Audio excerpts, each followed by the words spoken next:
What's up, guys? And thank you for tuning in to the next Table Talk.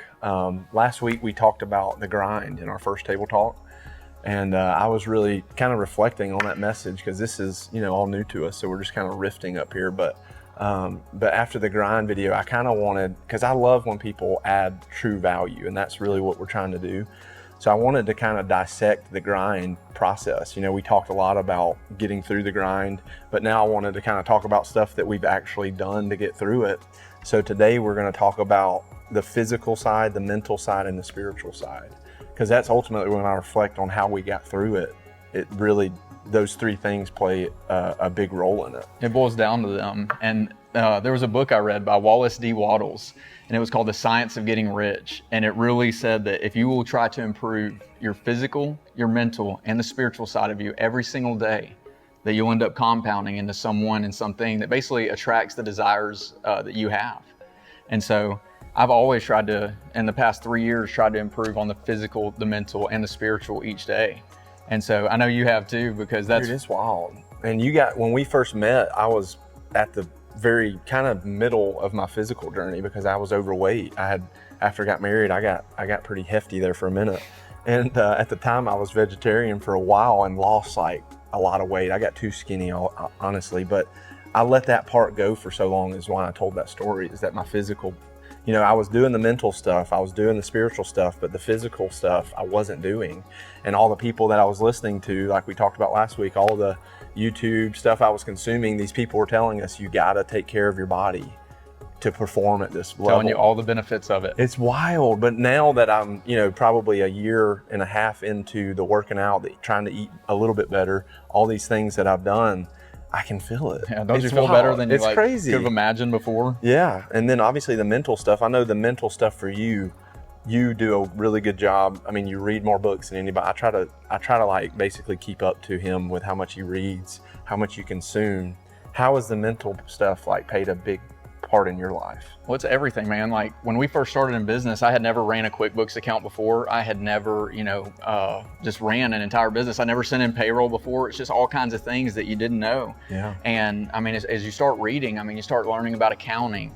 And you think you know marketing. Well, did you know that a realtor can market to divorce attorneys? You know what I mean? So that you start reading stuff and you start finding out and gaining experience, opportunity, wisdom, all kinds of things. And it's really helped me not only build relationships and get better at that, but also just like be a better business owner, be a better human being because of the mental work you put in. Mental workout. Yeah, the mental work you put in. That's why it's like we don't talk about reading because it's like cool to read. I always hated reading. That's why I wasn't a good student. I would bet the majority of people do. Yeah, but it's like the work you got to put in. It's the mental workout. It's like if you want to get stronger, we talked about the physical part. There's something to be said about having a good physical body, a good, athletic body. It helps your confidence. It helps everything. And just like that, it's good to have the strong mental and the reading, the consuming of information. That's how you work out the mental part of it. So it goes back to of the grind. We're always trying to get better and be better versions of ourselves. These are the three areas that I really want to, focus on in my life because it's changed the game for me. 3 years in, I see how critical it is. And now I see why all the gurus are doing it, because it's like the Kool-Aid actually is good. Like it's true. And it leaves clues. Like success leaves clues when you're thinking about where you want to be in 10 years and you're thinking about how you're going to get there. I mean, if you break it down, if you focus on these three things, no matter where you end up, you will have improved yourself and you will feel better about where you end up. So physical, mental, and then the last one on here is spiritual. I mean, I can't say enough about that. I can give a quick story, but honestly, in 2019, I had a friend. He passed away in an accident, and another friend of mine said, I know you're upset about that. I remember being at work and like having to leave work because I couldn't concentrate that day.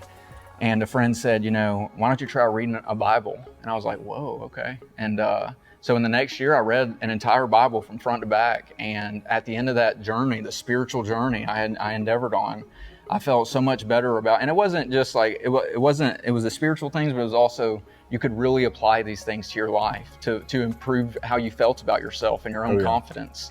And so, I mean, that spiritual journey has meant a lot to me as well, but it still breaks down to these 3 points. It's crazy, man. And even what's so cool about his story, and that was the quick version because it's so powerful and you'll get to know the whole story. But essentially, as he's finishing reading that Bible is about the time that we even got together, and we were both kind of on the same but different spiritual journey, and our paths crossed.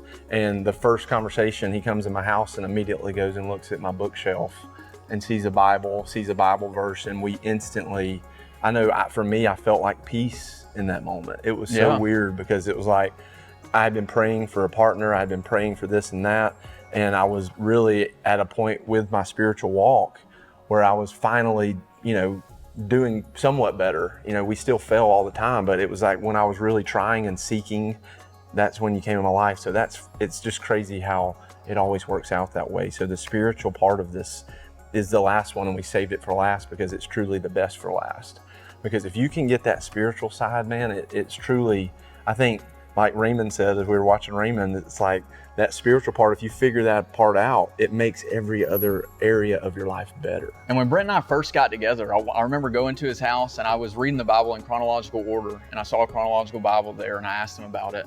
And then it was basically after that meeting, like we'd seen each other 2 times in 3 years. And then after that meeting, we decided. The next day you were in the office, the build out. The next day we were basically thinking about how to start a business together. Yeah. And that's all, like, I just want to add that when we talk about the spiritual side, like it says you can move mountains. Like you don't know what all you are capable of until you go down that path. It's so true. And you never know what he's going to do because that meeting has led to us acquiring other businesses, partnering with other businesses, buying buildings, like these things that have happened.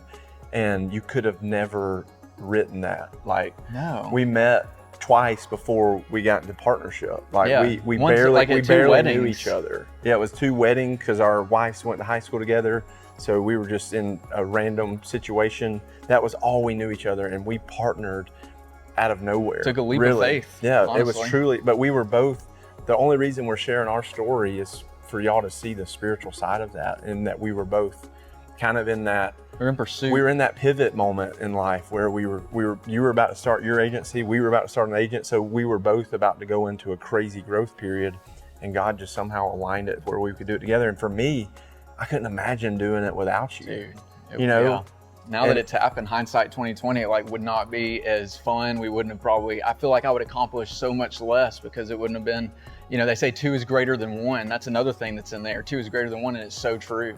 Like partnering up, you obviously have to make sure the person is the right person that you can work together with, and like your personalities can ebb and flow off each other. And it was a big thing for us too, because Rob, me and Rob were already partnered on it. Rob, shout out to Rob on the podcast. Love you, Rob. But Rob, he had to trust too, because me and Rob were both praying about it. And I was basically like, hey, Rob, I know we're about to open, but I got us another partner. Yeah. And dude, he took it on the chin and was I don't know Alex, but I think the spiritual side of it was just working. And now that you're 3 years into it, you see why. Yeah. You see why God was doing it. It makes total sense. So essentially, I just am thankful for that spiritual journey, and that's why we saved it for last, because it's the most important part in my life and Alex's life. And we just want to, really motivate others to do the same thing. But all of these three principles that we're talking about today, the physical, mental, spiritual, the fact that I've now been doing that for so long, it's like I can't not do it. Yeah. You love it so much. So that's why after talking about the grind, I wanted to really give, because I know it's hard. When I was 19, when I was 20, when I was 21 years old, the discipline side of things was hard because you're getting pulled in so many directions. Some of your friends are in college, some of your friends are working, some of your friends have a rich dad who pays for everything, but you don't, there's just so many situations, so many distractions. It took me so long to figure it out. And it was like 5 years of consuming good content before I really actually started to apply it. Yeah, because you have to break your old habits and let this stuff really sink in. I mean, you're trying to change your entire mindset. Your brain's wired a certain way. You're trying to change a mindset, and you have to give it time. And up front, like we said last week, it doesn't come easy just plugging in a physical, mental, spiritual. You have to think about it. And this is really just a way to break those things down for you, because even for the physical side, just going back to it, The physical side, it might be where you just need to take a walk for 30 minutes each day, or it might be where you were in Brent's position where you need to change like your entire lifestyle around it. Yeah. So each person takes their own journey down each physical, mental, and spiritual. Yeah, and even like your physical journey is so different. Like we have a different spiritual journey. Absolutely. Like I have to watch what I eat, and Alex needs to eat more. So it's like but it's still a physical journey. Yeah. He's still in the gym, pushing weight, resisting time. That's what it's about. Because what I realized is now, once you really start building stuff, I want to be around to watch my kids and my grandkids. And the physical, I mean, anything can happen, obviously, but I think you have to control what you can control.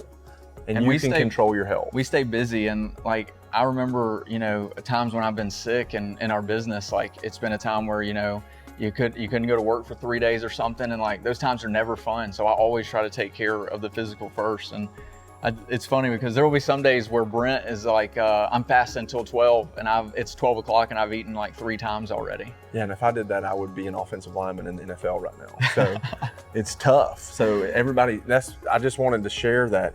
You don't necessarily have to be Arnold Schwarzenegger. You don't, like you said, you can go on a walk. It's just whatever your physical journey is, find it and fall in love with it, because you won't regret it. You won't regret it. Doing something to improve yourself in each physical, mental, and spiritual each day, each category, each day. Yeah, and then the last thing I got, guys, because we're about to wrap it up, but I just wrote down don't blink, because it's hard to believe that we're 3 years in. I know. Like through all of this, like when we're talking about, we're coming up on our 3-year anniversary. Like this was probably about the time that we started talking 3 years ago. It is. And what's wild is to see how far you've come, and to also just reflect back on how challenging it was at times, how much fun we've had. Like all the memories flood you as you reflect on it. Experiences. And it just happened so fast. So I know that we're going to be sitting here and we're going to have, I already got some grays, but this will be probably white hair at some point, and it'll just happen so fast. So I just want to, just remind you guys to really take it in as you go.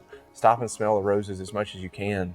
Enjoy each day. And that's a part of falling in love with the grind, is it's not always going to be joyous, but you can almost trick your mind into just falling in love with the little things. Into enjoying it. Yeah. And I can really say it. Now, me and my wife just had our first child. He's 3 months old, and we're really working as hard as we can every day. And essentially, you go home and you try to just soak it all up and make it worth the time. Like I can really attest to that. Trying not to, don't blink at this point, because you just want to soak it in and make sure that, just make sure that you can remember each individual section of life and not let it pass by. So, and enjoy that's a great everyone. point. Yeah.